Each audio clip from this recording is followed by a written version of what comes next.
elders. And on behalf of the Susie Echoes, we welcome you to this session. To begin with, you probably have a thing across your screen saying that this is being recorded. And so you need to click it to get rid of the screen. And if you have any concerns about that, then you could switch your name and take your face off there. The recording is on what's on the main screen. It doesn't record what's on the chat. We want to acknowledge that we have participants online from across BC and Canada, but mostly we are focused here and situated here in Vancouver. So we acknowledge that we're on the traditional, ancestral, and unceded lands of the Salish First Nations, and we express our gratitude for this privilege. The salon will take place in a few minutes. Our speaker, Max Cohen, will give his presentation in two parts to allow questions and comments. So his first part will be about 25 minutes. Then we'll have a 10-minute time at which we can ask questions, make comments, etc. Then he will do his second part for another approximate 25 minutes. And then that will bring us to around 11:30 a.m. For some technical tips, I'm going to turn the mic over to Bob Worster, who's called a Suzuki Elder. Yes, the chat function is operating. It's set to everyone. So if I guess now I'm not sure if it's set so that you can also chat to individuals, but that function should be working. The meeting is being recorded, and the recorded session may be available after the meeting on our Suzuki Elder YouTube channel. And that's all I have. Back to you, Russ. Okay, thank you. Just when we do pause for the question period, you will be able to unmute yourself at that point. At the beginning, we will ask, well, I see you're all muted now. So anyway, and so sometimes when you listen to a speaker like this, because he might be using some big words, you can put it in the chat what your question is, and we just hold on to that. So to use the chat, it's the function at the bottom of your screen where there's a white sort of speech bubble that says chat, and you click on that, and it's the lower part of the screen on the right, which is a blank. It says to everyone, and we would ask you to ask your questions to everyone. That way we can not have to repeat, or you won't have to be put in the same question somebody else has put in. And the recording, yeah, it might take about a week before we get it up because we need to check it out, etc. Now, this topic is fossil fuel subsidies, and one of the mantras that all climate change activists support are eliminate fossil fuel subsidies. Yet this economic and political tool has been with us for decades, and we read different extreme opposites of advice. One, that the subsidies should be kept so that our economy can keep running and the price of gasoline and natural gas won't skyrocket, and that those subsidies actually can help the oil and fossil fuel companies to develop alternate sustainable energy sources, whereas others say it's time to get rid of them. It seems like this topic's like a big elephant in the room. So if you touch it's so big, you might touch the soft part, part of the ear, and we're in a darkened room. And so that's easy. There shouldn't be a royalty on that. Let's just eliminate that. Let's have that company pay the full price. On the other hand, you might be touching the leg, and removing that means that you're changing the whole structure of the economy, and catastrophe will follow. So this topic certainly fascinated me, and the education committee of the Suzuki elders encouraged me and other elders to pursue it. And I did, knowing we had a great speaker from UBC who might respond. So I'd met Max in November of 2021. He was part of the UBC extension course, Perspectives on Canadian and World News. He spoke on the topic of COP26, Inside and Out, Fractures, Frictions, and Futures of Climate Policies, especially in Scotland and New Zealand. So I knew he was the person to get for this. He has a special interest in just transition policies as we move from fossil fuel industries to sustainable energy industries. Currently is working on his PhD in this specialty in the UBC Department of Geography. He already has a Master's of Science degree in Migration Studies and an MA in International Relations in the UK. He's also very musical and hosts a monthly radio show on B-Side Radio at the Beaumont Studios in Vancouver. So I'm happy to now introduce to you Max Cohen. Thank you, Roz, for that really kind introduction, and thank you for facilitating this really interesting event. And also thank you for everyone for turning up today from around the world, people in the UK and across Canada as well. So what I'm going to do is I'm going to share my slides with you now. So if the host could enable me to do that, that would be great. Should be enabled now. That's great.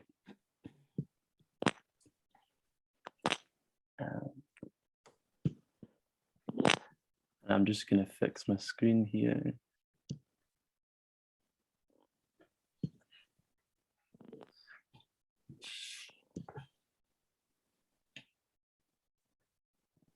While he's fixing his screen, what is the furthest a person has come from? So are we talking about Glasgow in Scotland? Oh, Mark is from Glasgow, Scotland. Great. Yep. Mark, my dad there. And I think, yeah, Glasgow and people from the UK, that's great. Okay. So yeah, thanks, Roz. And the title I've given to this talk, that we've given to it, is The Elephant in the Room, Fossil Fuel Subsidies. I'm going to begin with a picture of the Queen. This is the Queen in 1975, November 3rd, in BP's control centre near Aberdeen in Scotland. And she's pushing a big gold-plated button, and she's inaugurating the UK's oil era, and the flow of North Sea oil into British shores in 1975. And so one of my research questions in my PhD is, what would I do if I could go to that room today, and if I could push that button and stop the flow, would I do it?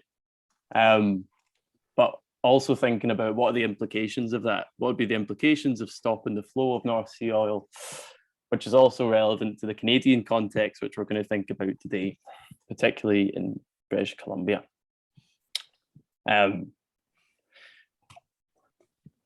So the outline of the talk, I'm just going to move this screen here just a wee bit up. Here we go, onto this side. The outline is I'm going to first explain what is a fossil fuel subsidy, how do we calculate them, how should we think about them. The second aspect is I'm going to talk about the international scale of climate politics. So I was a delegate at COP26 in Glasgow with a delegation from UBC, and was particularly interested in people researching the transition from fossil fuels to renewables. And fossil fuel subsidies came up a lot in that space. So I'll talk about that and the sort of commitments the government's made at those international climate negotiations. to then bring us to the third part of the talk, which looks at national climate politics. So specifically, we're going to look at fossil fuel subsidies in the province of BC, British Columbia. And then lastly, I'm going to offer some sort of alternative pathways, potentially how we can move beyond fossil fuel subsidies as a sort of conclusion. And very open I'd love to hear questions and comments and open it out to the conversation. I'll also take a pause halfway through just so we can kind of recap and just make sure everyone's on the same page as we go forward. So defining what is a fossil fuel subsidy. So what is a fossil fuel subsidy? A subsidy outside of fossil fuels, so a subsidy derives from the Latin word subsidium, which means assistance.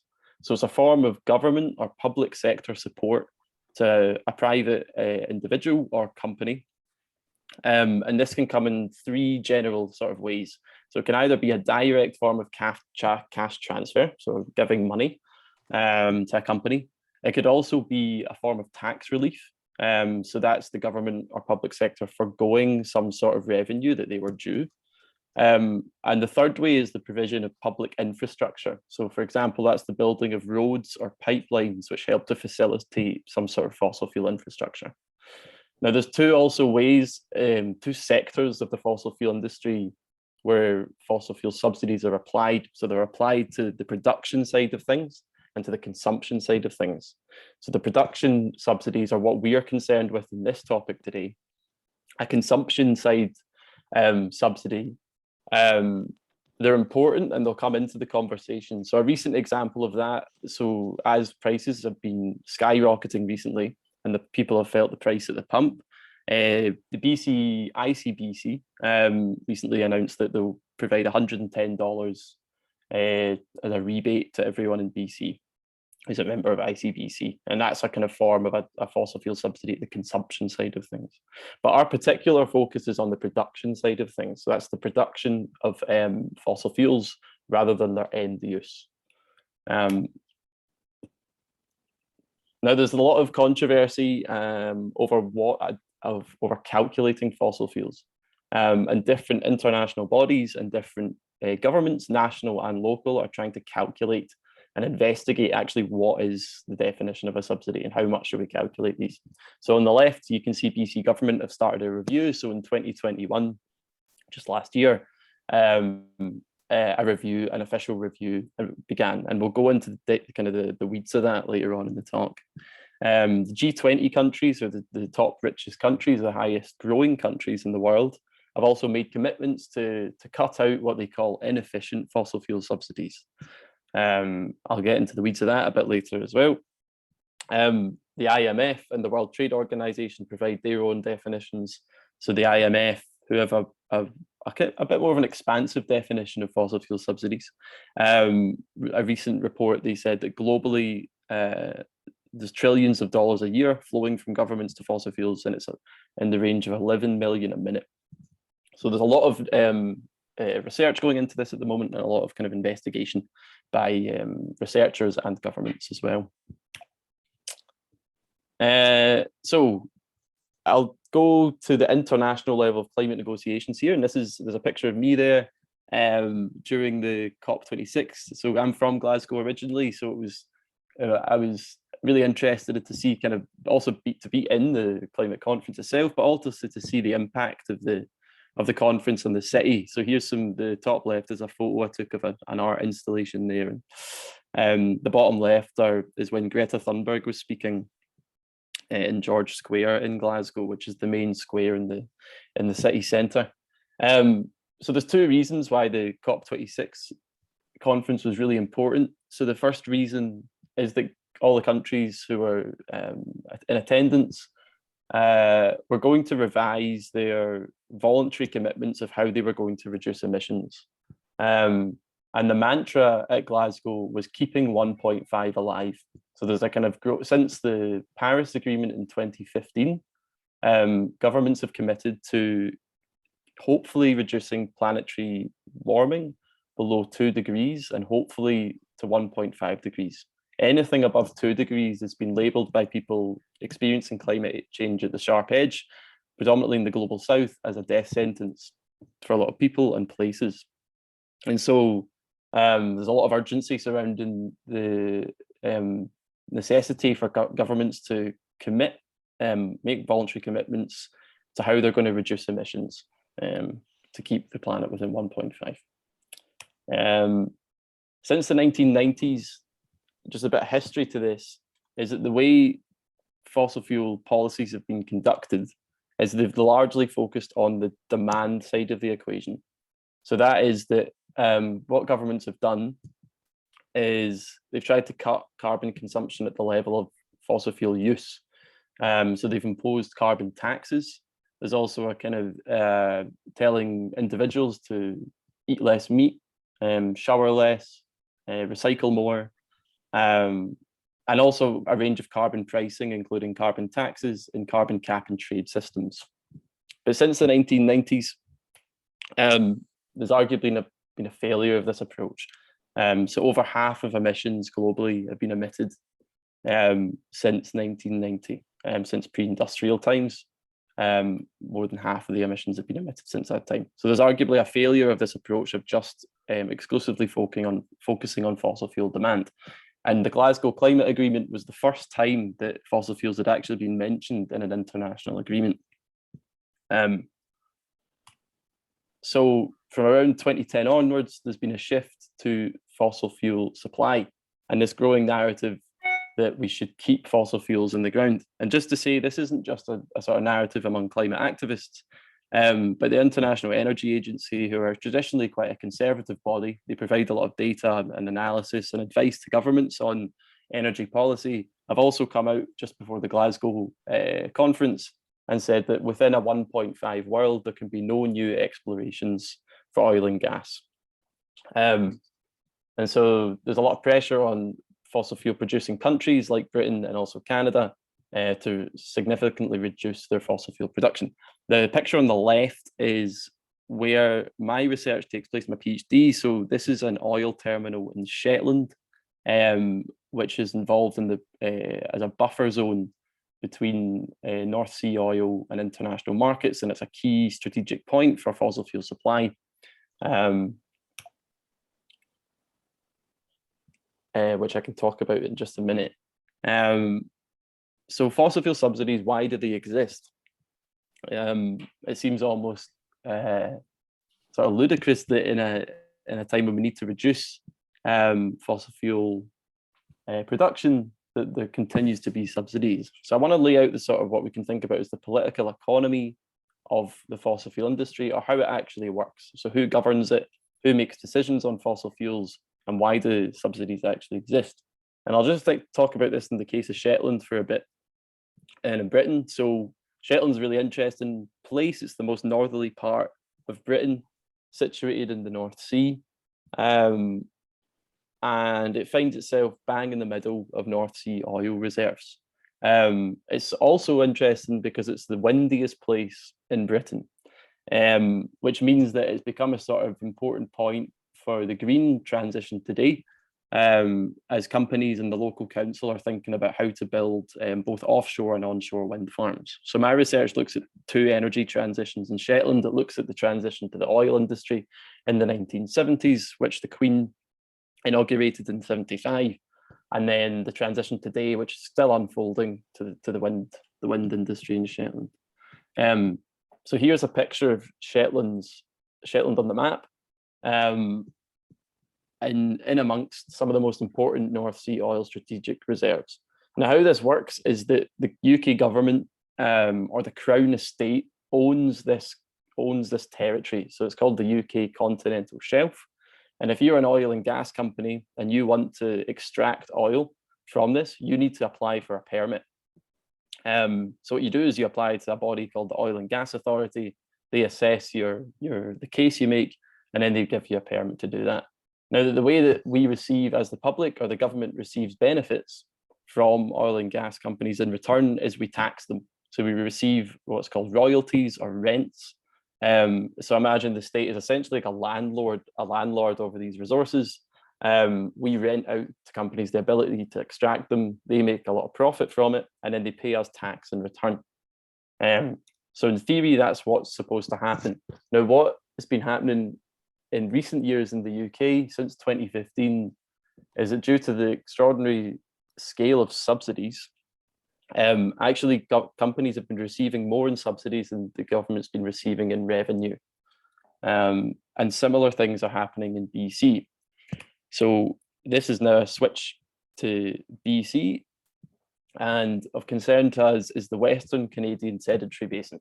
So this is the oil and gas reserves which cover the northeast of BC.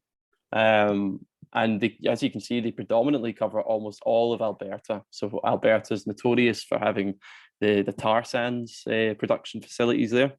And BC's coverage of the Western Canadian Sedimentary Basin is just in the northeast, where a lot of the fracking industry has been in operation since 2003. So that's what we're going to focus on now.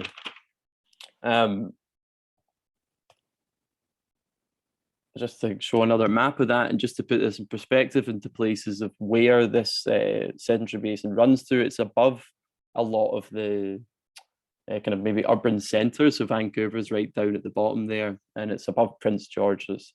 An area which is covered under Treaty 8 obligations with First Nations, and also a very ecologically rich region, very biodiverse, habitat for caribou, and also a key site of the fracking industry. So here's a sort of, it's a complex looking map, but basically what this shows is that specific area of Northeast BC. And this is, the different colours represent different companies who are in operation in the region. And what they're doing is they're fracking. And these are the different wells around. So you can see quite how extensive it is. Now there's different estimates to how many wells there are in BC. Some of the, I've seen the one estimate that puts us 35,000 wells. Another lower estimate puts it at 20,000. But it's in the tens of thousands of wells that are being fracked. And it's been in, the industry really sort of ramped up in the early 2000s when the government, federal and provincial government, started to really subsidise this industry. Also, what I'm not talking about in this talk as much is the coal industry, which is another obviously important fossil fuels. And BC has a lot of coal mines, which are sort of more distributed across the whole of the province. So you can see some on that island there, which is just proximate to Vancouver, at the south of the province, and right across the territory. Most of the coal in BC is actually produced as it's called metallurgical coal. So it's used in the production of steel, and a lot of it's exported abroad. This is another important area of fossil fuels, but I'm not going to be covering that as much today, but it's something important to think about as well. So before we get into the subsidies, I want to sort of outline the social and ecological impacts of fracking in BC. And when we think about fracking wells, it's important not just to think about the wells themselves. We actually have to think about what's a sort of industrial landscape or labyrinth of fracking infrastructure, which extends right across the northeast of BC. So it includes access roads, seismic lines, well pads, water hubs, pipelines, compressor stations, gas plants, waste disposal pits. And the BC coverage of this area in terms of this sort of infrastructure necessary to complete fracking is as much land as 5 times Alberta's tar sands mines. So it's a huge area of infrastructure that covers BC's northeast. As I said, this territory is covered in the Treaty 8, which guarantees certain rights to Indigenous peoples. So a number of First Nations have taken approaches to protecting areas from industrial disturbance, including monitoring industrial activity, restoration projects of wood, wetlands and forests, and there's been some legal disputes as well over the territory. Just in terms of social and ecological impacts, the Canadian Association of Physicians has drawn attention to some research which has shown that there's the impact of fracking on water and on pollution as well, and that traces of the carcinogen benzene were 3.5 times higher to be found in pregnant women in northeast BC than the national average and 6 times higher for Indigenous peoples. So fracking has an impact on local people quite significantly. The impact on water resources, and you can see here a picture of a dam, which is near the Pine River in Farmington, BC. Millions of gallons, so there's two kind of dimensions to water in a fracking process, is that millions of gallons of water are needed for the production process, but also for the disposal process. So once the water has been mixed with toxic chemicals and pumped into the ground to extract the oil and gas, it's not able to be put back into supply. So it's disposed of in usually pits. An example of this was in 2015.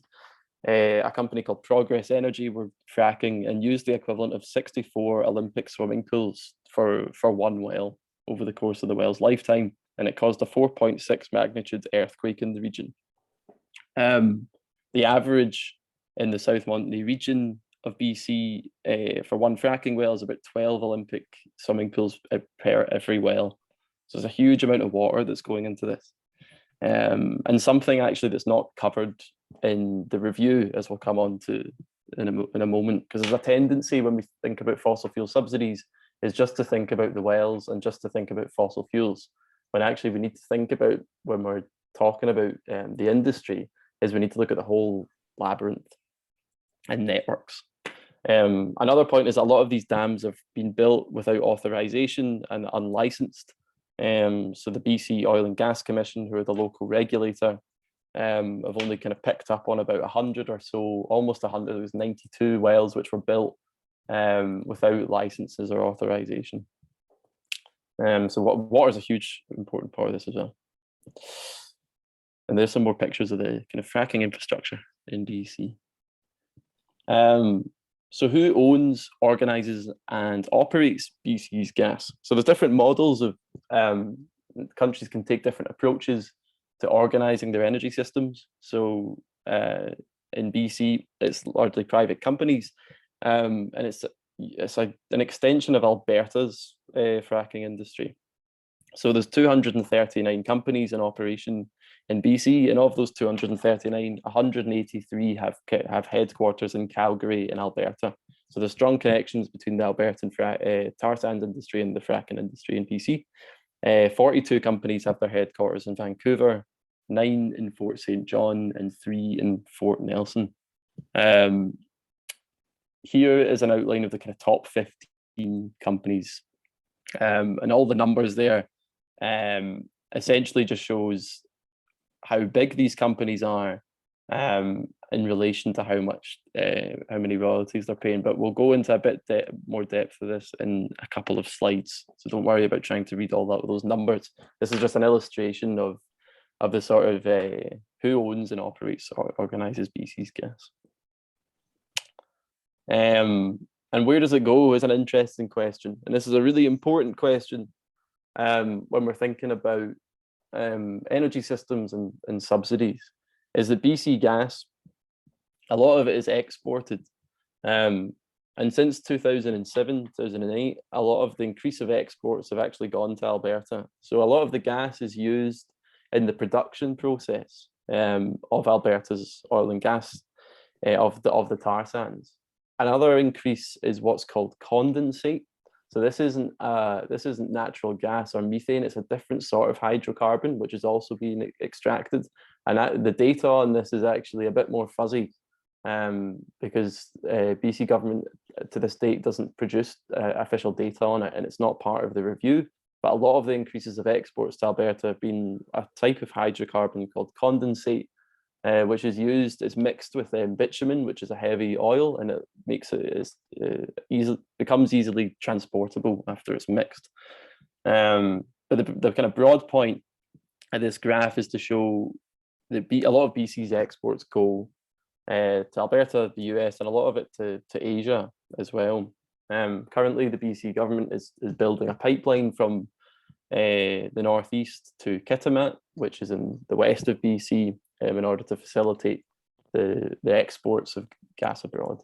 Now, what this means, this is really important, is because in territorial emissions, so when governments make pledges, like in Glasgow at the international agreements, they have to reduce territorial emissions, but exports are not included in territorial emissions. So BC, 2009 is a really important year for BC because that's when it implemented the carbon tax. So BC was the first government in North America to implement a carbon tax. So that's me and you buying gas at the pump.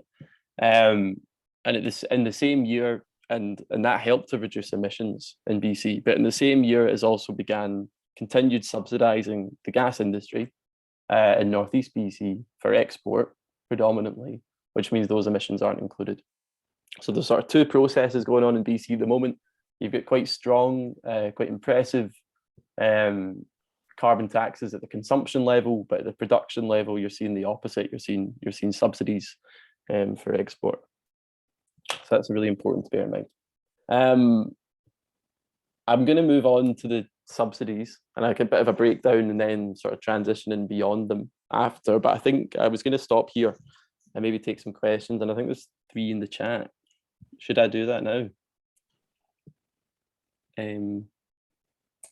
Yes, that would be a good idea, and people should feel free to ask any questions about some of the slides that were shown.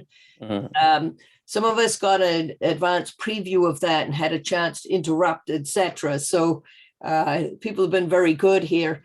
We have 2 comments at the moment. One from Paul Strom, who expresses concern corporations and governments are not serious about accomplishing these goals. They've demonstrated that decade after decade. The human population are losing faith by the truckload. So we have a huge challenge. I think we can agree with that. Kate Murphy wanted to point out that the Blueberry First Nations up in the northeast of BC recently won an important case arguing the amount of projects being approved in that area infringed on their treaty rights. And we know that there's ongoing negotiations with that. Now, here's a question. There's no BC carbon tax on exported natural gas or oil. Is that correct? Is the BC carbon tax only on the natural gas and oil that's used within BC? That's a good question, Neil, and that's what we're just going to go into, is that there are taxes imposed on companies involved in fracking production, but there's also huge amounts of subsidies. And as we'll see, there's actually been, as gas production's increased, revenues to BC government have actually decreased. So effectively, the BC government is paying more in subsidies than they're receiving in revenues. So there are taxes, but in effect and in perspective, BC is actually paying more to these companies than it's receiving in tax. And I'll show that in the numbers in just a minute. Okay. We have another question, and that question again is related to that. The BC consumption of gas has not changed significantly since 2007. Was this expected? That's an interesting point. There has been a bit of a decline, but it's not declined as much as you might have expected. Do you mean due to the carbon tax? So it's that purple line there at the very bottom, isn't it? It seems to have dipped further down since 2007, just a little bit. Yeah,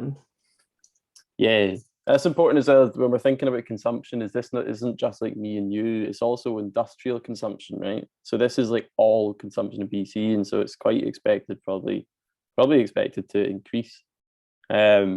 As if economic activity is increasing, but it's been quite stagnant over time. Or maybe there's more electrification going on. Now, there is another question here from Bob Petrusa, and he says, you mentioned benzene. Is it a byproduct? Is it a pollutant to the water supply? Yeah, and from pollution.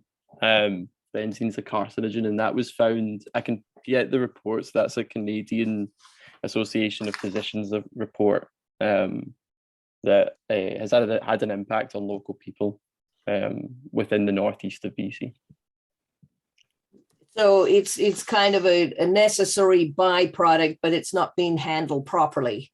So one of the reasons is, as in terms of the water supply, is that once the water has been pumped down into hydraulic fracturing, is that it's mixed with a lot of chemicals and sand, and that it's not able to be put into the water supply. And so it's put into these pits and dams and reservoirs, which are supposed to sort of contain the water. Now that can have an impact on local water supplies. There's also byproducts from fracking in terms of pollution from the process. So there's a lot of leakage of methane in fracking processes as well. Mm-hmm.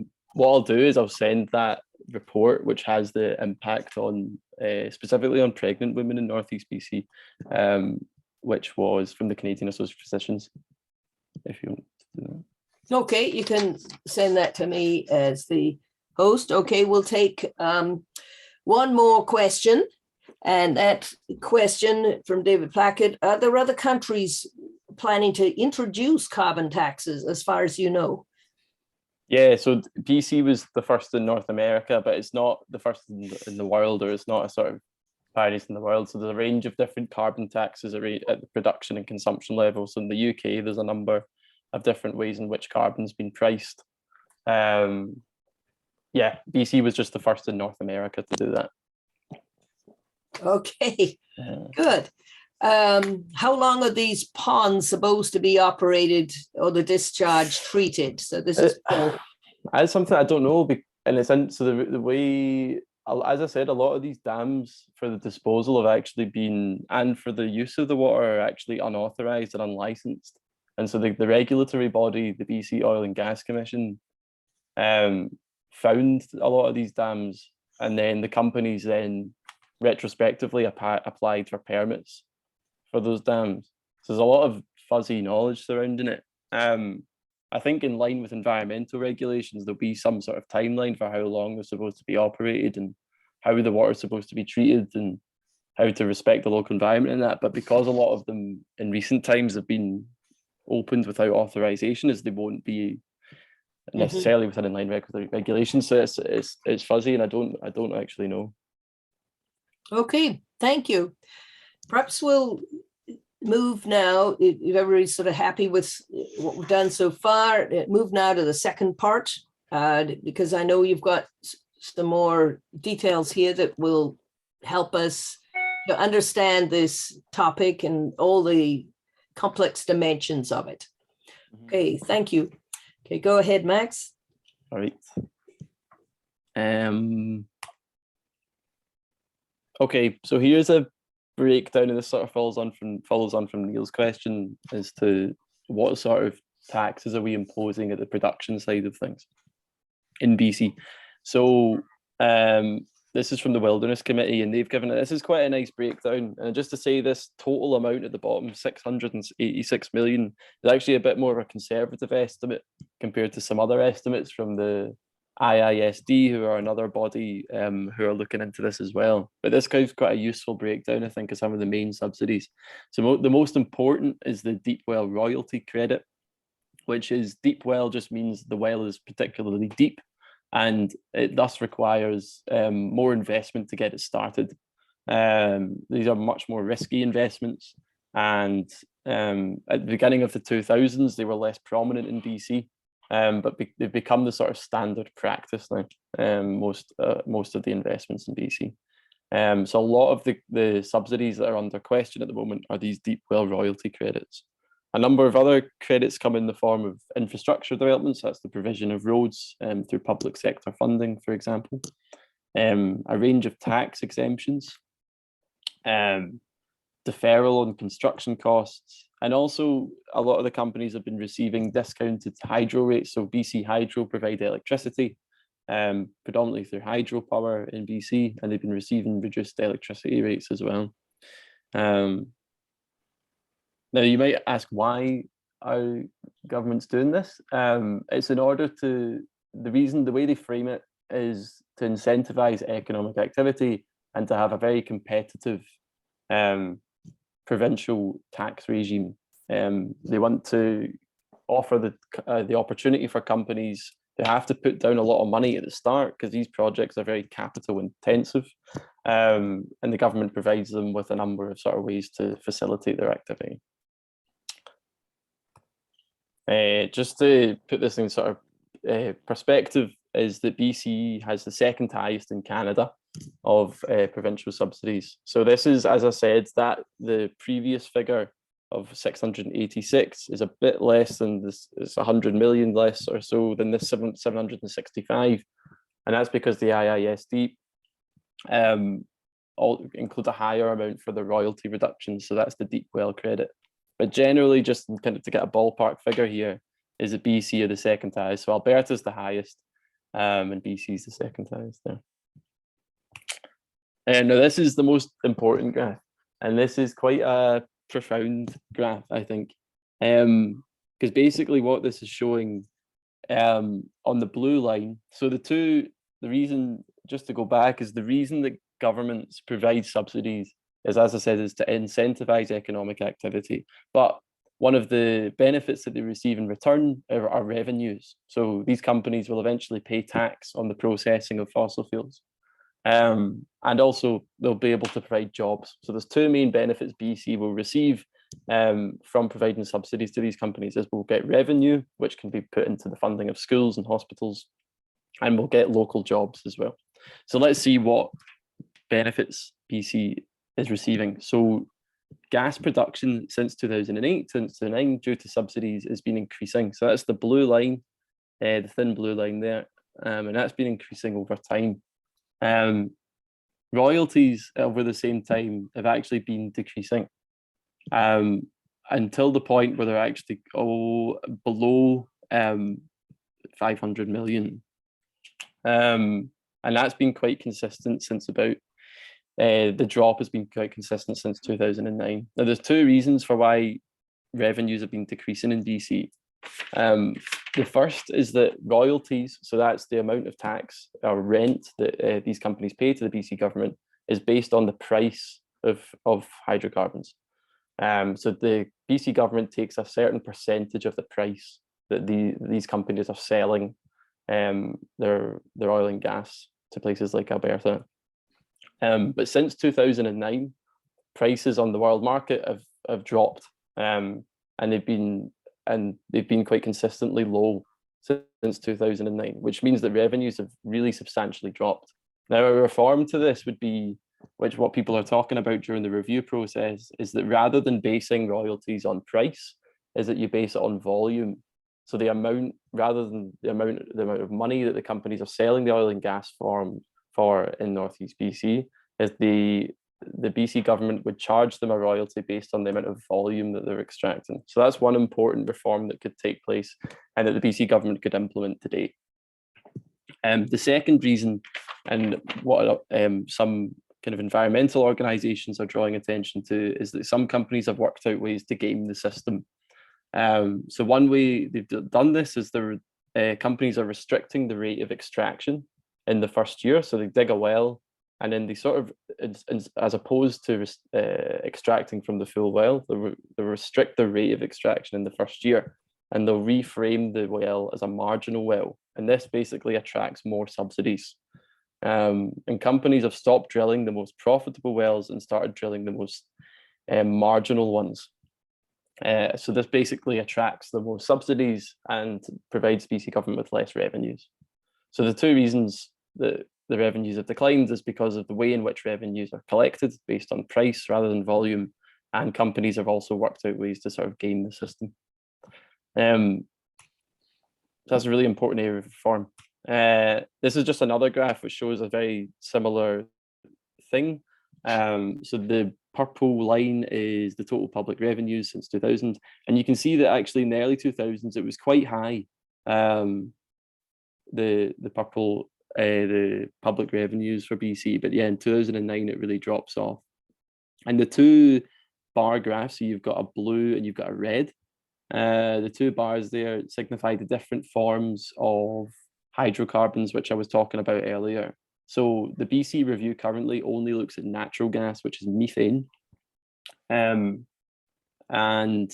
over time, the production of that is declined, while the red bar is starting to increase. And the red bar is this condensate, which is used to make the flow of oil easier. It's more transportable from Alberta. So that's an important area of increase in the fracking industry, but which is not covered in the review. So this was provided by an independent researcher who's looked at other forms of oil and gas which are being extracted, but which are not covered in the review. But you can see that there was, when the kind of royalty regime was initially established in the early 2000s, as it was intended to, on the basis of price, because prices were quite high, it was attracting quite significant revenue, but it's really dropped off in the past 10 or so years. Okay, so that's revenue. The second gain from the oil and gas industry is jobs. And so the proportion of jobs in BC of people who work in the oil and gas industry is about 3,000 workers employed directly in upstream oil and gas industry and support activities. So that's example like trucking of materials to fracking sites. So that represents about 0.2% of total employment in BC, which doesn't sound like a lot, but for the concentrated regions of northeast of BC, that's about 10%. And so if we're thinking about ending fossil fuel subsidies, there's a strong case to be made about redirecting those funds to help fund retraining programs, reskilling programs, relocation assistance, and a number of other ways of supporting the time and money required for workers to move from fossil fuel industry to green jobs. So that's what people have been talking about as well. So it's a big problem, and what are people doing about it? What are the BC government doing about it? So as I said, there's a review, and I think it's an important review, and what it's done is it's initiated a lot of conversations with local people, with First Nations, and with independent researchers who are beginning to look into this topic a bit more. But the way that the review is being framed currently, I think there's some limits to it. The first is that the BC government are trying to identify what they've called or root out inefficient subsidies. And they made a distinction between what they call efficient and inefficient subsidies. And you might see this in other places. So for example, the G20 countries who I mentioned at the beginning of the talk, they made a commitment to phase out inefficient fossil fuel subsidies in 2009. So all G20 countries are trying to do this at the moment. Now, the problem with making a distinction, there's a number of problems with making a distinction between efficient and inefficient subsidies. One of them is the UK government claim they have no inefficient subsidies, which means that all their subsidies are efficient, and it's basically up to the government to decide what is an efficient or inefficient subsidy. The other problem, and this is what the Canadian government have, rather than saying they have no inefficient subsidies, is they're trying to define what they mean by inefficient. Now, the definition of an efficient subsidy is that the policy outcome achieved the policy objectives, which is basically focused on the process of the subsidy. So did applying the subsidy to the fossil fuel industry achieve the principle of what it set out to do? Now, what this doesn't call into question is actually just the principle of fossil fuel subsidies in itself. And the danger is that by improving the efficiency of the system is that you actually increase the amount of fossil fuel subsidies. So you're making the process more efficient without calling the actual principle of fossil fuel subsidies into question at the beginning. The second aspect is that the review only has got a kind of narrow scope, so it's only considering oil and gas, but we need to think about the broader infrastructure, as I talked about, the new forms of condensate which are rising as exports, and also the water, which is not included in the provincial review. Another form of subsidies which the companies is they have quite cheap access to the water in BC, which some researchers are calling a sort of subsidy as well. So if we were going to reform this way of how should the BC government be doing this and what can we do, and I've got sort of 4 points, but I'd be interested to hear what you think as well. So I think there should be a broadening of the scope of the review. So include other important hydrocarbons which are not included, so condensate, which we talked about, include water, as well. There should be complete transparency, I think, about the fossil fuel industry as well, because so the energy minister, I was reading the news the other day, who was quoted as saying that the danger with eliminating fossil fuel subsidies is that BC customers will be cold in their homes and won't be able to fill up their cars. But the problem with that statement is that it's a kind of ignorance of the system, in the sense that BC gas is used primarily for export. It's not used for domestic consumption. And so there needs to be a complete transparency about the way in which the whole fracking industry is connected and the way it works on the ground. Similarly, I think this is happening in times of crisis, is that it's happening in the UK at the moment and other places, is that in response to threats to supply, during geopolitical crisis and the war in Ukraine, and also the energy crisis, which was before that, is that there's a calls for to kind of double down on fossil fuel production. Now, 80% of UK oil and gas is also for export, and it takes about 10 to 20 years to actually install kind of oil extraction infrastructure in the North Sea. And so the claim that doubling down on fossil fuel supply in the UK is going to have any effect on sort of energy prices in the UK is very questionable. So there has to be, I think, as part of this review, a broader transparency about all the data and also the sort of infrastructure of it. I think a second approach is to redirect those subsidies. So rather than the BC government is missing out on a lot of revenue, and those subsidies could be redirected towards funding things like a green transition for workers involved in those industries, the 3,000 people I talked about in Northeast BC. If you're going to do a managed phase down of fossil fuel production, fund sort of retraining programs, reskilling programs, and relocation assistance. We can have a debate about where the money should be redirected, but I think just the principle of redirecting those subsidies is an important one. Third is winding down fossil fuels in line with international commitments. So the Canadian government's made international commitments at the Paris Agreement to phase out production of fossil fuels in line with 1.5 degrees.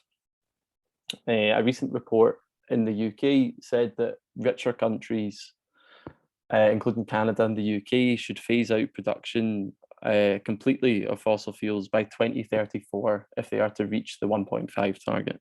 So they have 12 years. I'll share that report. It was produced at the Tyndall Centre, which is an important climate policy institute in the UK.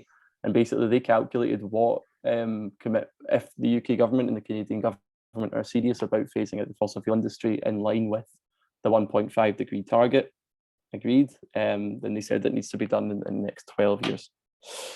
The fourth is a bit more contentious, and I think not as usual an approach in Canada as elsewhere. And I think the kind of question I want to pose here is, should we rely on private companies who are obligated due to their business model to increase profit margins for investors while depending on government subsidies to drive the transition? So we're currently relying on a particular business model to drive the green energy transition, or are there other alternatives of doing this? So public ownership is an alternative way in Northwest Europe.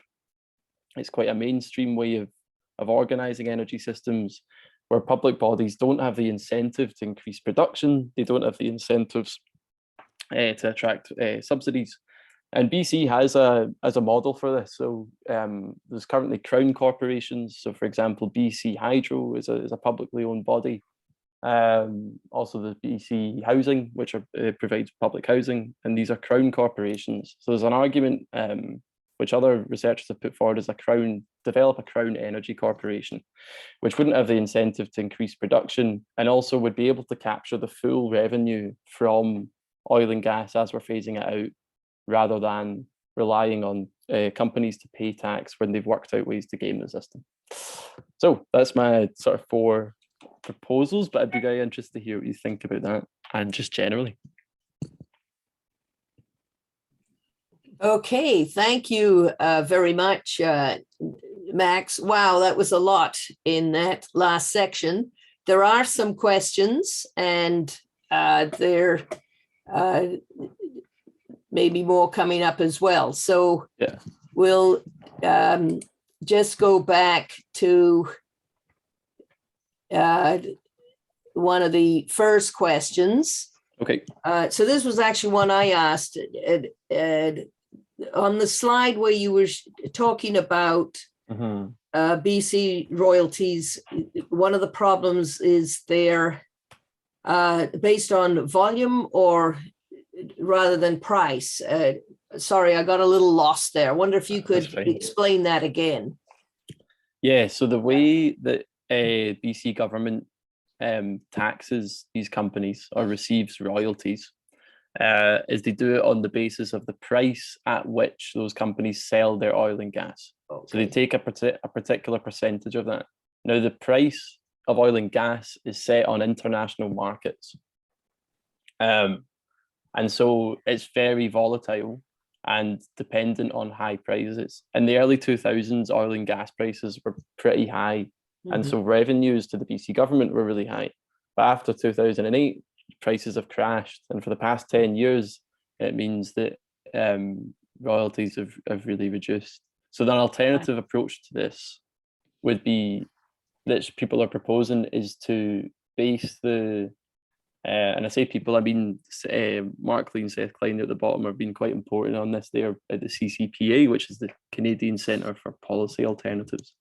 And they wrote quite an interesting proposal to the BC government on this, was to change it so that revenues are based on the volume of oil and gas extracted rather than the price, which means that for the amount of volume which a company extracts from BC territory, they have to pay a certain royalty on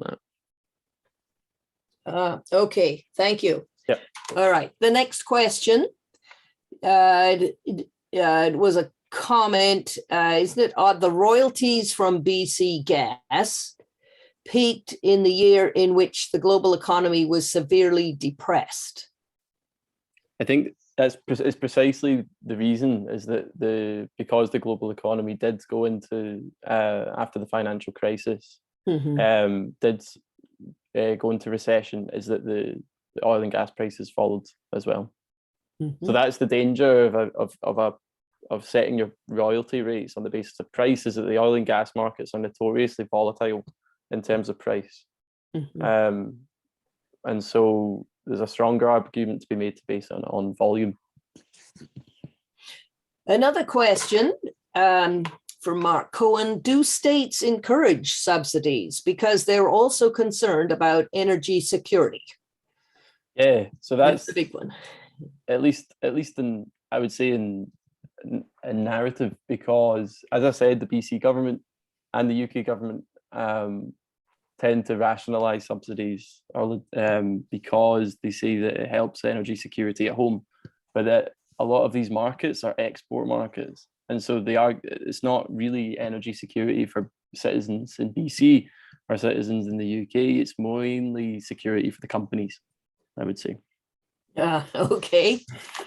And then another broader question: why would we subsidize carbon exports? Yeah. And are infrastructure costs, roads, considered a subsidy? Yeah, so to the second question, yes, and public infrastructure is considered a subsidy. To the first one, why would we subsidize? That's the question. Should we be subsidizing this industry, which is for exports? The argument made by the BC government is that, as what I went through in the talk, was that it attracts revenue and it attracts jobs. But as we've seen over the past 10 years, is that revenues have collapsed while subsidies have still increased as production has increased. Now, the other argument is for jobs. So if we subsidize economic activity in the Northeast, then there are jobs, and that's important. There's a lot of people that rely on those jobs. So that's an important part of the equation if we're thinking about removing those subsidies. The question from Maria and Mosquito: what about making companies responsible for cleaning the abandoned wells, and thus we can generate green jobs? This is it's a really important point. So, and this hasn't been as prominent in BC, but elsewhere, I think it was in Alberta.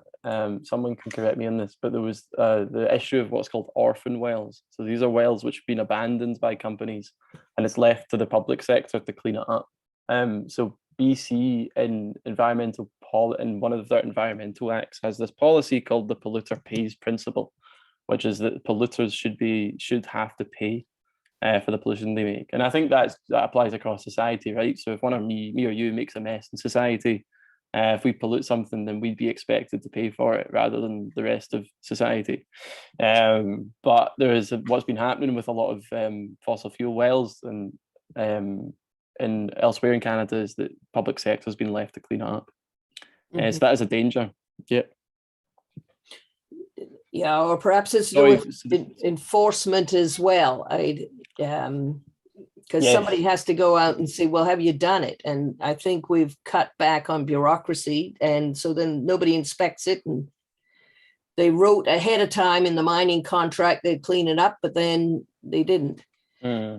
I was just going to say that I didn't finish the. Sorry? I didn't finish the answer to the question because there's a second part to the question was that what about making companies, thus generating more green jobs? So there's a kind of a good argument to be made there for the companies should be investing in cleaning up the wells, but also generating green jobs in the process. So there's a lot of talk in the UK right now about decommissioning. And who should be paying for the decommissioning of oil rigs. So a lot of the oil rigs in the North Sea are being decommissioned, and it's a huge industry kind of being created around that at the moment. But the debate is surrounding who should pay for that. Should it be the public sector or should it be the companies? And currently in the UK, the public sector is paying for it through subsidies. Okay. Another question. What is more important for life, clean water or fossil fuels? Depending on your view, should that not determine the financial rate at which clean water fees are determined? And he goes on to say he agrees with what you said about the consideration of private and public ownership. Right. And I'd be interested to hear what people think. I've asked people who work for the CCPA, that's the Canadian Centre for Policy Alternatives, what they think the prospects for kind of alternative arrangements of ownership are in Canada, and they said zero, basically. And also whether that's a priority, because the priority should be phasing down the fossil fuel industry, and whether this is starting a whole other debate. But I think it's an important part of the conversation is that who should we rely on to drive the energy transition? I think we would have more faith in a public body who aren't incentivized to increase production. But yeah, I'd be interested to hear what you think about that as well. All right. Yeah, I think the first question is more philosophical, more important, clean water or fossil fuels. I still need natural gas to do the cooking at this point in our kitchen and heat the water. Another question is, if Canada isn't charged the emissions resulting from these exports, is anyone charged for the emissions? It's a good question. It's really hard to identify because oil and gas, once it's exported, it's really hard to know who actually burns that oil and gas. And this is actually the biggest challenge of climate change, is it's a distributed global effect and distributed global problem. But the causes of it are really distributed in the sense that it's lots of individual actions around the world which are causing this sort of total aggregate problem. And it's really hard to calculate who is responsible. So every time I take gas out of the pump for my car, I'm responsible in some way for climate change. The question is anyone charged for those emissions? They might be if they were taxed at the pump on it, but it's really hard to know where the oil and gas goes once it's been exported. Yeah, we do know BC exports, and as you say, we don't count that as part of our emissions. We say it's clean because it's Asia that's burning it off. All right, another question here is, is it your impression then that states then have been captured by the fossil fuel industry and essentially other industries are squeezed out? That's a really good question. And I can speak more to the UK context and the Canadian context. So the UK, the body in charge of regulating the oil and gas industry is called the Oil and Gas Authority, and they were established in 2014. And they have they're legislated with their tagline is to maximize the economic recovery of North Sea oil and gas reserves from the North Sea. And so embedded in their constitution is the obligation to maximize economic recovery of oil and gas. Now, the problem with starting an independent regulatory body, so prior to the establishment of the OGA, this body in 2015, it was government and politicians who would make, or a minister of energy in the UK, minister of oil and gas, would make that decision on new permits being permitted. But now, because when you set up an independent regulatory body, because it's such a complex industry, and this is quite similar to finance, is that you need the people from that industry in order to make sense of it and in order to regulate it. So a lot of the people involved in that regulatory body are actually from North Sea oil and gas. So in finance in the US, there's been a lot of criticism over the regulation of finance because a lot of the people needed to make sense of the system are from Wall Street. And essentially the same is in Britain, is that a lot of people needed to make sense of the oil and gas industry are from the North Sea industry. And so that's a process of regulatory capture for sure. So the reason given by politicians, by the Conservative government in the UK for the establishment of an independent body was that they think it shouldn't be a political, we don't want to meddle in this, it's not a political decision, this is about energy. But I think that's precisely their job, is to make political decisions. And that's why they're elected. So I feel like there's a danger in starting independent regulatory bodies to regulate these industries. I could go on about regulatory capture because it extends beyond the regulation of the oil and gas industry, the fossil fuel industry. There's a good book published by William Carroll, who edited it. He's a sociologist at Victoria University on Vancouver Island. He's got a book. He had a project called the Corporate Mapping Project, and essentially they've mapped out Canada's fossil fuel industry's reach into different domains of civil society. So in the state regulatory bodies, also into academia and research, who's funding a lot of the research, and just sort of general public relations campaigns as well. So the fossil fuel industry, from their perspective, sort of captured Canadian society in many ways, not just the state.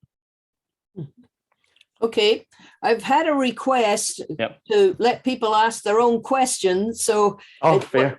I'll ask David Plackett if he'd like to go ahead and ask a question about the biofuels. Thank you, Roz. Max, my question was, where do biofuels fit into this picture, either now or in the future? I haven't done, a colleague in my department does research on the biofuel industry. A lot of what he's talked about is that in order to grow the necessary crops for biofuel, it's required a lot of investment in places in Africa and Asia, which he's looked at, which has led to a lot of land dispossession. And there's been a lot of controversy surrounding the growing of biofuels. I think also he looks at the South of the United States, but I'm not sure myself. His whole argument, I think, in his work is that it's been a failure, the biofuel industry. Where I'm looking at in the UK, as I said, is like the wind industry and a lot of that wind industry in Shetland, and they're talking about it in Canada now, is for the production of hydrogen as a new fuel. So I've heard less about biofuels recently, and that was sort of 2009. I think in the early 2000s, biofuels were more in the conversation, but now there's been a shift to people talking about hydrogen. But currently there's not the demand for that at the moment. So the people I interviewed in Shetland, a lot of the wind energy is going into changing that oil terminal that I talked about into a hydrogen production facility. But as I said, they were saying their main problem was that there's the cars and the homes to use hydrogen haven't been, and heating systems are not completely fully developed. So there's a lack of demand for it. And so they're working out ways in which to transport hydrogen abroad. Quite interesting though, because a lot of this is so uncertain. And a lot of the people I interviewed in the energy transition in Shetland on the council are also don't really know what's going to happen. And they're trying to work it. A lot of them hadn't worked on it before, and and a lot of these technologies are underdeveloped. And it's a really interesting sort of unfolding process. Thank Okay. you. Jill, would you like to ask your question next? Yeah, sure. Can you hear me? My sound is sometimes weird. Good. Okay. So I just think this has been fascinating. I really appreciate all the information. I've taken some photos and I will get in touch with my MLA, but I also want to know other ways of what we can do about it.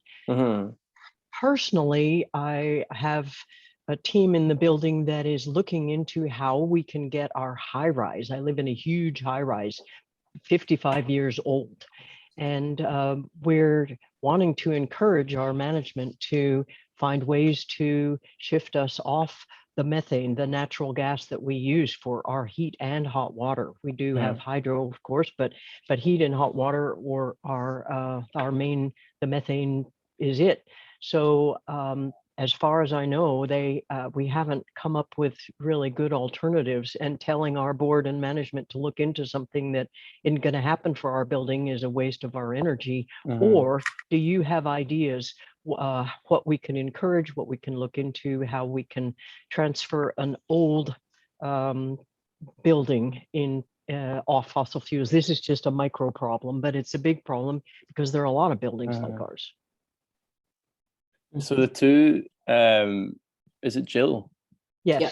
I was just going to, the two that you mentioned in your comments of retrofitting and heat pumps are the first one that came to my head, but it really depends on your specific building. I wonder why they weren't viable. Was that technologically or more economically?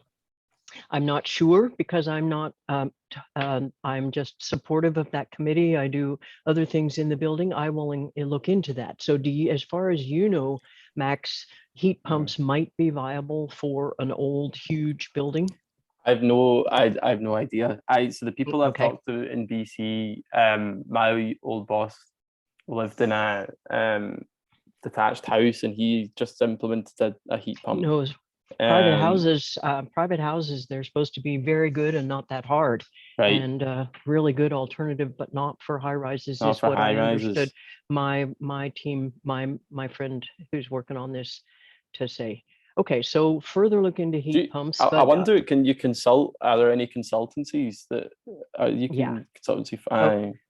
Okay, so that is, I don't want to take your and other people's time if that's not something you're directly knowledgeable about, but I am looking forward to hearing what are we going to do about all of this besides write our MLAs. If anyone else on the call has experience of high-rise flats for sure and kind of retrofitting them. Great, thank you. So you could put it in the chat. And so I've learned so much. This is really very valuable, and thanks for the organizers too. So Max, there are some other questions, but Jill did ask a question about what your suggestions are. Do you want to do that now? Sorry, what was the question? Should I decide on the questions or? Have you given us what your summary of what you wanted to say in this presentation as to what you think is our way forward? Yeah, that was the last four. Okay. All right. So go ahead. The next question is from Hannah on Denmark. And that might be Thomas. How you doing, Max? Can you hear me okay? Yes. Yeah. So Denmark actually produces over 50% of its electricity via wind turbines. I think as of November 2021, I think they had over 6,200 wind turbines the majority of them actually being onshore. So I mean, the proof is clearly there that wind turbines do work. And I was sort of wondering, I mean, why do you think companies or governments aren't subsidizing green energy companies as much? I understand, you know, with the tax returns from fossil fuels, but do you think, I'm not saying straight corruption, but do you think within governments, you know, people are friends, powerful people are friends with powerful people, and maybe there's not as much of a push in the clean energy sort of sector because, well, I'm friends with this guy from Shell here, and you know, I want to keep him sweet. And I know I'm sort of going off topic a wee bit with the corruption, but do you think there's maybe, you know, that sort of slowing things down a wee bit as well? That's a good question, and Denmark as well is a really good example of public ownership as well, because and in the 70s, Denmark quite a risky period for. So that was the 70s is important because that was the discovery of North Sea oil, and Denmark were involved in that region as well. But at the same time, decided to really publicly invest in wind energy when no other country was really doing it, and the state took a big stake in that. And now the Danish company, is it Ørsted? Yeah. They're like the biggest wind company. It's a country of not many, 5 million people, Yeah, but it has the biggest wind company in the world. And if you obviously when you fly into Denmark, you can see just the offshore capacity of the country. But it's a really strong argument, I think, for public ownership and the state taking sort of risks in terms of risky investments, because at the moment renewable infrastructure isn't as profitable as oil and gas. But in the long term, obviously it's more aligned with international commitments and combating climate change as well. What was the second part of your question? Why aren't they subsidizing green companies? So a lot of the subsidies as well to fossil fuel companies is that fossil fuel companies are framed as integrated energy companies so fossil fuel companies have always tried to frame themselves as energy companies rather than oil and gas companies, because they say they're involved, and they are involved in the development of renewable technologies as well. But the most recent, so there's the IEA, the International Energy Agency, they're that international body, and they produce reports on sort of mapping where investments are going. And last year, the percentage of oil and gas investments for renewables was 1% of capital investment, and the 99% was to oil and gas. So there's a huge skew of oil. That's why I'm kind of reiterating the point that I think it's dangerous to rely on private companies who are also fossil fuel companies to drive the clean energy transition, because they suck up a lot of the profits, but also because the 99% of their investments are still in fossil fuels, because it continues to be the most profitable. Mm-hmm. I noticed David Plackett wanted to comment on what Thomas has just said. Go ahead, David. Thank you, Roz. I just wanted to make a comment on Hannah's question. Oh, sorry, Thomas's question. We lived in Denmark for 14 years, and I was employed for a big chunk of that time at the equivalent of the National Research Laboratory of Denmark. In that institute or laboratory, there was a very large wind energy research program. And over a period of 30 years, that program was very significantly funded by the public sector, by the government. So I wonder whether that, in a way, that was a subsidy towards wind energy in Denmark. Yeah, absolutely. I mean, I know the government in Denmark do push the green energy quite a lot, and same with Sweden. I mean, Sweden are going in that direction as well. But I was thinking more of the UK, just in terms of COVID. You know, they've managed to get millions and millions out of the public purse and put it into private hands. You know, it was a little bit off topic, the whole corruption thing, but I do know that the Scandinavians are quite good at. They're sort of the forefront of the clean energy, it seems. Okay, thank you. The next question is from Philip G. Philip, would you like to go ahead? Unmute.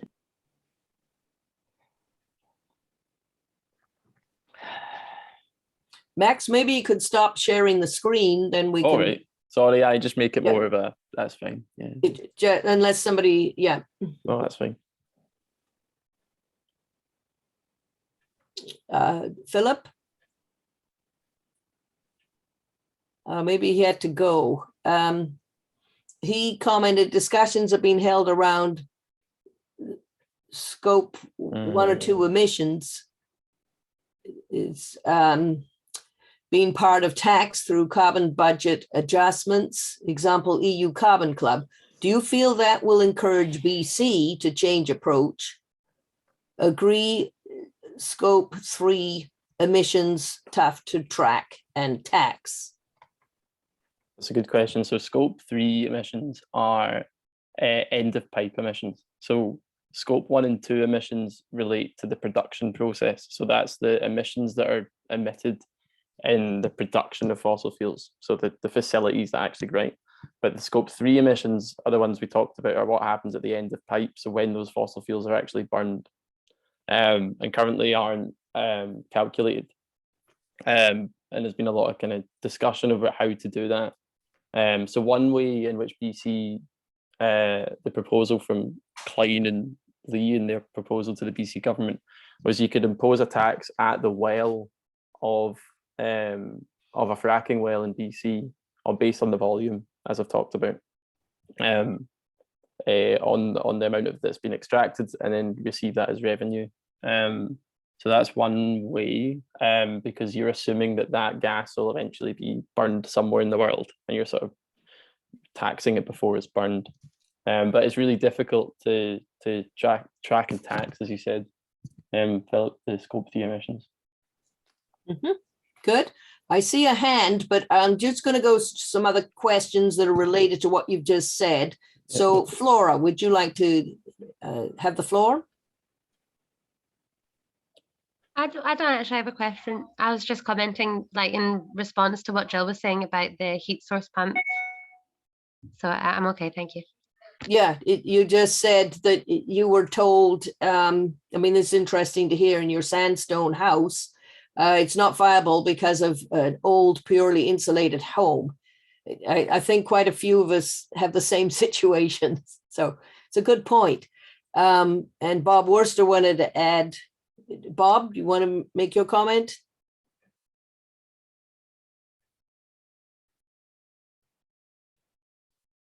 Well, his comment was conservation electric baseboard heaters are good to work. Yes. Yep. Based on some experience years ago, BC Hydro will subsidize conservation efforts like triple paned glass and improved insulation, but also electric baseboard heaters are quite cheap to install, and so heating is probably the single greatest use of fossil fuels, and I suspect that high rises could be retrofitted with electrical baseboard heating. Yeah, Good. thanks. Yeah, good idea. And Okay. then we have the Site C dam. That's tricky. Oh, yeah. Rebecca, if you like to make your comment, and then we'll go to Megumi. It was also just a follow-up on the heat pump discussion, which was if heat pumps aren't viable, a lot of steps can be made to improving insulation in homes. BC's housing requirements don't have a lot of insulation requirements because historically it was such a mild climate, but that's changing. So hopefully the housing requirements change as well. But before then, there's a lot of steps that can be done to improve the amount of fossil fuels that it takes to keep our houses in tip-top shape and comfortable. Okay. Megumi, would you like to ask your question? Yes, thank you very much. I don't think it's belong to the lecture today, but I'm just curious about how about you think about nuclear plant energy, because I'm originally from Japan, we have quite a few throughout Japan. Then one of the plant was really terribly hit by the tsunami, and still have a huge problem. But however, Japan is a small island, and they used to use lots of dam, energy from the dam, but they kind of like a switch to nuclear energy, I think. But I understand France and even Germany, they have quite a few nuclear plants. They're depending on the energy, right? But Putin, our war, that's really dangerous. So I'm sort of like we are really like caught in between. But I'd like to know, what do you think about nuclear energy? Thank you. Thanks. I think someone else would be maybe better qualified than me to answer this question, but nuclear is always divided the green sort of movements, and I think the two problems are that people associate it with high risk. So the Fukushima disaster in Japan was an example of that, and also the waste that comes from how to dispose of the waste from nuclear power plants. There's been a lot of calls recently. I think in the UK, there's the plans to build a nuclear plant as well, which was partly funded by the French company, who were originally the French state company EDF, because France has quite a sizable nuclear industry, and especially after the crisis, the recent crisis which has erupted in Eastern Europe, there's been more calls for that as well. Yeah, no, it's not an area that I have expertise in, and I'm sort of undecided on it, but I feel like so at least my research areas have looked at wind and wave and tidal energy, which are safer forms of renewable energy, and have the capacity to power most of the places, to power all of Scotland essentially. So there wouldn't be a necessity for nuclear power in Scotland. I don't know what the conversations have been like in BC on that and in Canada, but I presume unnecessary due to the hydropower here. If I may, Max, you said you allow other people to talk about nuclear. If I may be so bold, Megumi, to support your argument. First of all, this dispel some myths. Fukushima was a natural disaster. It was not a nuclear disaster. One person died from radiation in Fukushima. 1,600 people died because of tsunami. The background rate of cancer in Fukushima 10 years after is negligible. There is no radiation side effects due to health in Fukushima. Chernobyl, 43 people died as a result of radiation, period. I mean, Greenpeace went crazy and projected 625,000 people would die from cancer. That was complete nonsense based on anything. Now, mind you, 4,000 people in Chernobyl died of thyroid cancer because the government of Russia tried to cover it up, and the ground got polluted with highly radioactive iodine, and the people near Chernobyl continued to eat it, and they got thyroid cancer, completely preventable if the government had stepped in and given them potassium, which would have cleared the problem. So I 100% agree with you, Megumi. Nuclear is a great option, but you can't get rid of the myths that it's dangerous. By the way, coal and airborne pollution kills about 3 million people a year. Hydroelectricity kills way more people every year than nuclear. For example, the Bangkoyo Dam in 1976 in China burst, killing 175,000 people. So nuclear is safe. Just a additional note, I believe the prairie provinces have just signed up for 4 small modular reactors, which is another sort of innovation, and they're considered to be sort of meltdown proof. Right. Yeah, it's 4 provinces, Bob. It's Alberta, surprise, surprise, and Saskatchewan, and Manitoba and New Brunswick are going to install SMRs, small modular reactors. I think also, Luke, you should talk about the waste from the new, the Gen 4 nuclear reactors, because a lot of people think that's a big problem, but I'd like you to give some statistics on that. Yeah, the new generation 4 reactors that use thorium as a fuel and are cooled with molten salt, basically, they're, as Bob said, they're foolproof. They don't melt down, period. You don't need an operator in the room. The thorium is used and reused and reused and reused. And the stuff that cannot be, it's reburned, basically. The stuff that cannot be reburned has a half-life of about 8,000 years, as opposed to uranium, which has a half-life of, 300,000 years. So the new thorium reactors, and thorium is an extremely plentiful fuel. It doesn't take as much fossil fuels and stuff to extract the resources and transport it. So it's, yeah, Gen 4 reactors are very, very safe. The nuclear waste can be disposed of. I mean, it's still there, but it's not uranium. And I think also that you've done some research and found that all of the nuclear waste from all over the world could be contained in the size of one football field from the new reactors, because so much of the fuel is reused and reused and reused. There's very little waste at the end of it. Could you put some links about how to find out more about that? I think we need another session on this, don't you, Jill? That would just be on nuclear. This is a different perspective. We do know that the province of BC has a government policy at this point, no nuclear plants, because of all the hydroelectricity we have. But we do want a global perspective as well. So now we have reached 11:30. So I'm going to ask Max if he's able to stay. Yeah. Another 10 minutes, 15 minutes? No problem. No problem. All right, let's go another 15 minutes. I'd like to do the questions that are in the chat here and then go back to this nuclear one. So Jill asks, go ahead, Jill.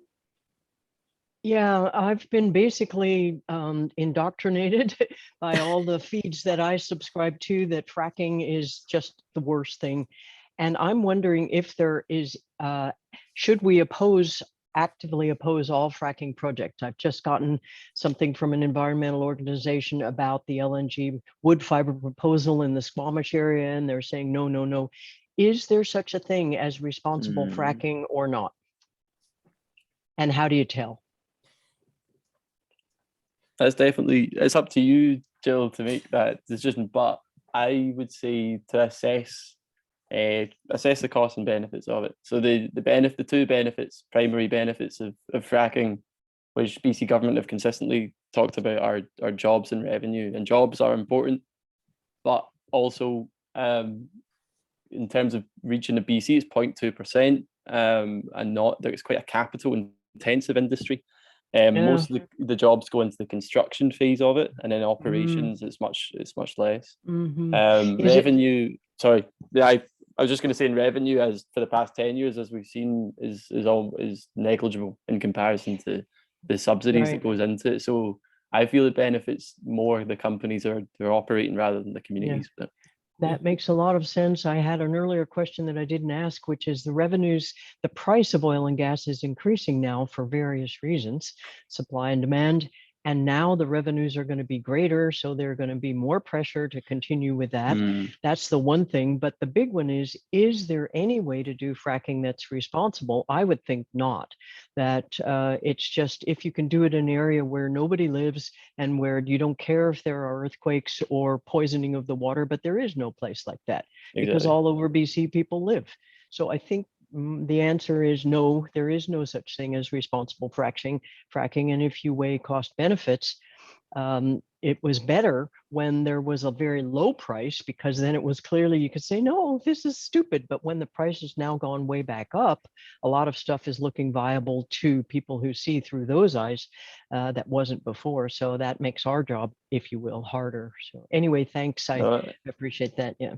I was just going to add on, I think that when we're weighing up the costs as well, it's not just locally BC we should be thinking about. There's huge implications also for climate and other regions around the world which experience the consequences of it. So, Okay, Flora, you have a comment? I think they said 15 minutes, Pat. You can take somebody else's, it's okay. Okay, she just saying policy is important. Neil? My question is, should oil and gas companies be subsidized to change into clean energy companies? Is this feasible? Can they do that? They're getting a lot of money now to supposedly do that and to do things like carbon capture. It's a good question, and something I didn't talk about in this topic was federal subsidies. So most of the federal subsidies, a lot of them, I don't know if it's how much, what the proportion is, but a significant amount of federal subsidies in Canada have been going towards cleaning up fossil fuel and the fossil fuel industry. So a lot of that goes into carbon capture and storage. But as I said, the IEA's recent report on it put that globally oil and gas companies have put about 1% of capital investment into renewable, or what's called clean tech. Now, clean tech, that 1% is also important to look into a bit, because clean tech includes carbon capture and storage. So that's bolting on sort of cleaning processes of the further production of fossil fuels, but also it includes things like blue hydrogen, which is the production of hydrogen through fossil fuels. So is that clean tech, the proportion of that 1% that goes to renewables is also not fully clean. So it's important. I don't know. The question is, should we? I think this is a kind of broader question. Is should we, if you're a policymaker, can we rely on in the next 10, 20 years, 10 years? Can we rely on companies, private companies, with an incentive to do what's the most profitable thing to drive the energy transition, or should we think of an alternative model where actually energy becomes a more publicly oriented model? Okay, on that topic, I saw a quick question. One, Maria put her hand up, and then David, and then we'll go. The next comment is on nuclear. So let's finish on this one. Maria? Okay, so my priority, I think, and I think everybody's priority should be climate change and preventing emissions. I think that's the top priority. We don't even have 10 years. We have less than 10 years. And that should be our focus. No fracking. We should be cutting on the oil and gas companies as much as we can, as fast as we can. And that's my opinion, really. I don't see any clean, there's no clean oil extraction, fracking, whatever you call it. It's an excuse not to do what they're supposed to do. That's my opinion. Thanks, Maria. David? Thank you, Roz. Thank you. I'd just like to mention that I just finished reading a fascinating book called The Star Builders. And this is about the history and latest developments in the search for the most clean form of energy, which will be fusion energy. It's a fascinating book. And what it points out is that there's a lot of international progress, both from governments and private industry startups. But unfortunately, the earliest this will be operating in a commercial sense is probably the mid-2030s, which will be too late, likely, in order to make a contribution to keeping us on the 1.5 degrees centigrade level. So anyway, just a comment to add there. Thank you. Okay, thank you. I see Paul Strom has also made a comment on this and the Council of Canadians on it. I see there's 14 messages, so I'm going to go down. I think we possibly needed another salon on nuclear energy, and maybe hosted from Ontario, the eastern side of the country. The next one here is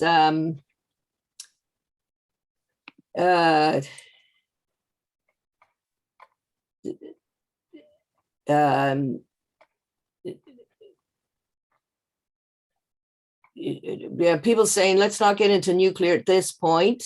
Okay.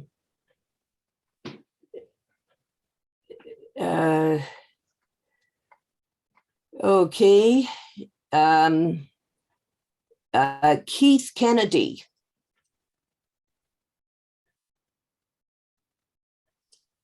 Keith. I'm here, sorry. Okay, do you want to read out your question? I'm sorry if I missed this in the discussions, and having Max and others who are so knowledgeable in this area are really fascinating and important to us. It's all about the transition planning, despite the potential disagreement over how many jobs are at risk and such. There was a plan to do transition planning in those areas where people are working in the oil and gas industry, and to provide them with alternatives and an alternative way forward, as has been done in the States and elsewhere for other industries in the past, like coal. So is this actually happening in Canada? Is anybody putting pressure on the provincial or federal governments to do this? It's a good question, Keith. So Alberta has a Just Transition Commission, which has been based a lot of its ideas on the US model in Kentucky. And it's the idea that they'll provide assistance to workers working in the coal industry as they phase down.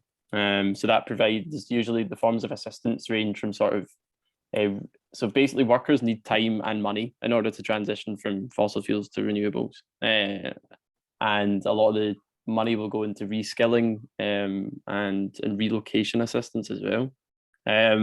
There's so I think a lot of this research as well has been left to, is that governments aren't actually doing enough research on this, is it's been left to a lot of environmental organizations to do it and to pick up the slack of where the government's not been invested in just transition research. So some people have actually worked with trade unions and interviewed trade unions and workers in the industries.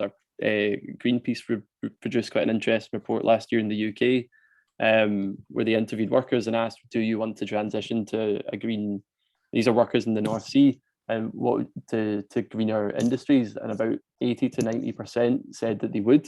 But then the second question is, have you heard of the Just Transition, so the UK's Just Transition approach? And it was less than 10, between 10 and 20% had heard of it. And so there's not enough discussion from at the national level, at least in the UK, of transition into greener industries, because they're still built on fossil fuel export markets. Okay, thank you. The next one is, we've come to the end here. We've gone for 15 minutes. I think there's huge interest in nuclear energy. So I'm going to put my email address, or we've got the Suzuki Elder email address. If you would put in your email, those people who wish to speak and have knowledge about the nuclear energy thing. I can see this is a topic we should pursue at a later one. It's March right now. Maybe we'll do something in May on this. This has been absolutely fantastic, very lively. I wish we had a little more time, but this is a great start on quite a complicated topic, but I think we're all feeling a little bit better about it. I'm going to ask David Plackett now to say his bit. Well, Max, thank you very much on behalf of the Suzuki Elders for this just excellent presentation. We really appreciate it. It's been a very comprehensive presentation on a very complex subject. And you've showed the importance of many different factors and this issue of externalities. I was particularly struck with your slide, which I think you called a profound slide, and that was showing the relationship between gas production and royalties and all the discussion that came out of that, particularly how the royalties have fallen in the last few years. If my back of the envelope calculations are correct, these figures suggest that we're paying over 3 times as much in subsidies as we are in receiving royalties. So as you also questioned, who's gaming the system here? Your recommendations for a pathway for a just transition away from fossil fuels were a particularly good way to close. Once again, thank you, Max, and we look forward to your next presentation. Thank you. And thank you everyone for participating today. Thank you. Right. Thank you. Thanks to our subcommittee. Goodbye. Cheers. Cheers. Thanks, Cheers. Max.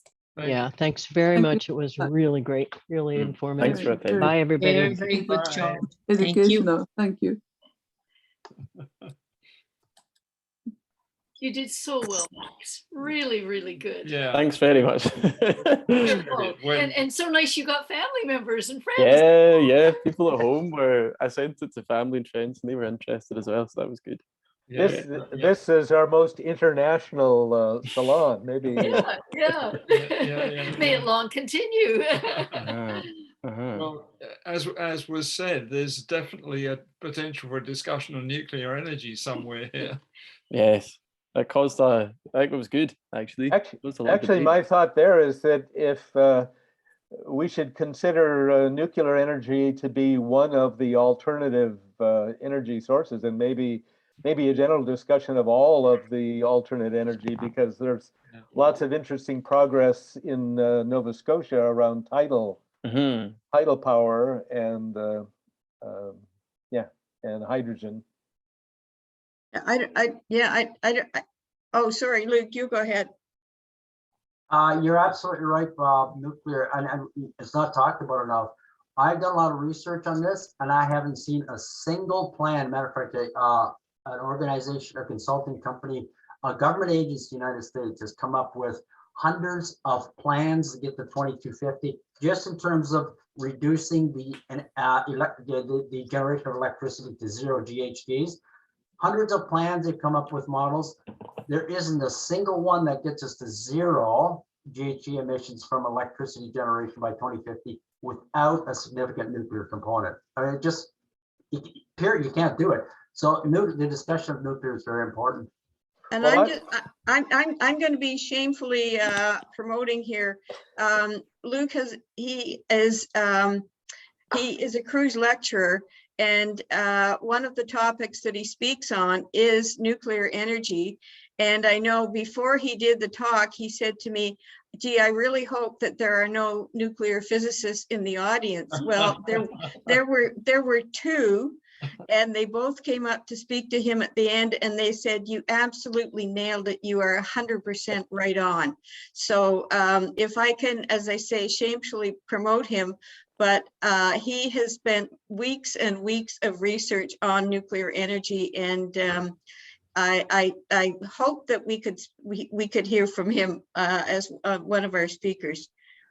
Yeah, well, that would be a wonderful idea. And you know, Max, it seems to me part of the work that you're doing in terms of just transitions does involve looking much more at some of these alternatives that have been really put into the closet because of fears.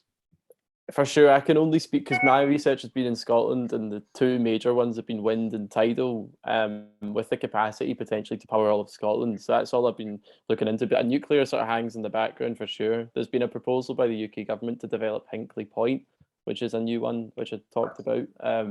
But I haven't looked into it in any depth. So I'd be very interested in another talk. For sure. My thought is that the Ukraine war and the the redirection of all the Russian oil and gas is going to dramatically change all of the equations. I mean, I can see Germany very quickly transitioning back to nuclear. They moved away from it, but I imagine all they would really have to do is open up their the ones that they closed down, and they'd be free of Russian gas and oil. You may have seen, Bob, this morning there was a comment on the news from Germany that they will refuse to be blackmailed by Putin with his request to pay for gas in rubles. Surprises and that's but no, I mean everybody's right, and Max, you're absolutely right. We have to look at all options. We can't just discount one thing and just go for solar, for example, or wind. We have to look at everything. We have to do it now. And Germany is in a very enviable state because they have nuclear reactors that have only been shut down for about 5 or 6 years. And those, you don't have to build them, which takes 30 years to build, for crying out loud, because of regulation. They have to be turned on. I mean, France has generates about 75% of their electricity from nuclear since about 1977. Why? Because the first oil crisis, they said, oh, we don't want to be held hostage, just like Germany says. They went nuclear. They have not had a single nuclear accident. The footprint, the greenhouse gas footprint of a French citizen is the lowest by far of anybody in the EU, including Denmark, Sweden, and Finland, the Nordic countries, which have lots of wind energy, because they're using nuclear for generating electricity. And by the way, that's one of the largest exports is nuclear and is electricity, $3 billion a year. Anyway, you know what? I think somebody's going to schedule a talk about alternate forms of electricity generation. I think, based on this conversation. Sounds like who's on the education committee? Yeah. Yeah. Okay. I think let's try for May, as Roz suggested. We have our AGM in April. We'll get that out of the way, and then we'll move right on with this one for May. That'd be just great. And we hope you can join us, Max, if you'd like to. Yeah, for sure. Okay, great. Yeah, thank you. That Great was really, discussion, Max. That was excellent. I learned a lot. Wonderful. yes, I did too. Yes, thank you Wonderful. for organizing it. It was an excellent presentation. Thank Max, you. just a Thanks quick for attending. preparation. Thank you. I grabbed a Max, few and screenshots, yeah, and I'm going to use it in some of my other presentations that I give in cruise ships. One on climate change solutions. Do I just have to acknowledge that this came from your presentation, or do you want me to email you telling you which slides I would like permission to use? Some of them, I hope that I put the citation at the bottom for each of the slides, but maybe just email me to double check. You can definitely I say it will. was from my slide